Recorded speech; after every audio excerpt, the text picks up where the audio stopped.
السلام علیکم بہنوں اور بھائیوں، کیا آپ نے کبھی سوچا ہے کہ امام حسین علیہ السلام مدینے سے نکل کر کربلا کیوں گئے؟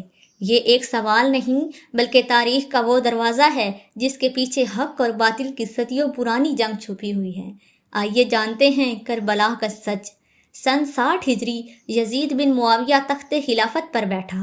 وہ چاہتا تھا کہ رسول اللہ صلی اللہ علیہ وآلہ وسلم کے نواسے امام حسین علیہ السلام اس کے ہاتھ پر بیعت کریں، یعنی ظلم و فتنہ کو تسلیم کریں۔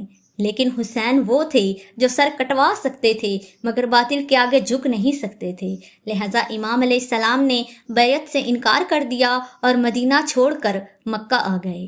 ادھر کوفہ کے لوگوں نے ہزاروں خطوط امام علیہ السلام کو لکھے، ہم آپ کے ساتھ ہیں، آئیے اور ہمیں باطل سے نجات دلائیے۔ امام علیہ السلام نے حضرت مسلم بن عقیل کو کوفہ روانہ کیا تاکہ صورتحال کا جائزہ لے سکیں، لیکن کوفہ میں وعدے کمزور پڑ گئے اور حضرت مسلم شہید کر دیے گئے۔ امام علیہ السلام کو اطلاع ملی مگر اب واپسی نہیں تھی، کیونکہ مقصد بیعت کا انکار نہیں، حق کو بچانا تھا۔ 8 ذی الحج، حج سے صرف ایک دن پہلے امام حسین نے مکہ چھوڑ دیا۔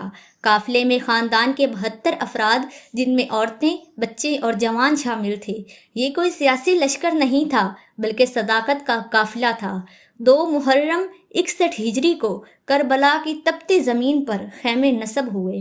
فرات کے کنارے پانی بند کر دیا گیا اور یزیدی لشکر نے محاصرہ کر لیا۔ کربلا ایک ثانیہ نہیں، یہ ایک انقلاب ہے۔ امام حسین علیہ السلام نے صرف یزید کو انکار نہیں کیا بلکہ آنے والے ہر زمانے کو یہ پیغام دیا، اگر حق کے لیے سر جھکانا پڑے تو جھکاؤ، لیکن اگر باطل کے سامنے جھکنا پڑے تو سر کٹوا دو۔ کربلا ہمیں بتاتی ہے کہ خاموشی جب ظلم کے سامنے ہو تو وہ جرم بن جاتی ہے۔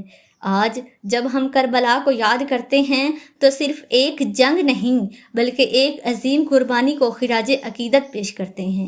امام حسین علیہ السلام نے دنیا کو یہ پیغام دیا، سچ بولنا، حق پر ڈٹے رہنا اور ظلم کو للکارنا۔ یہ تھی کربلا کی حقیقت۔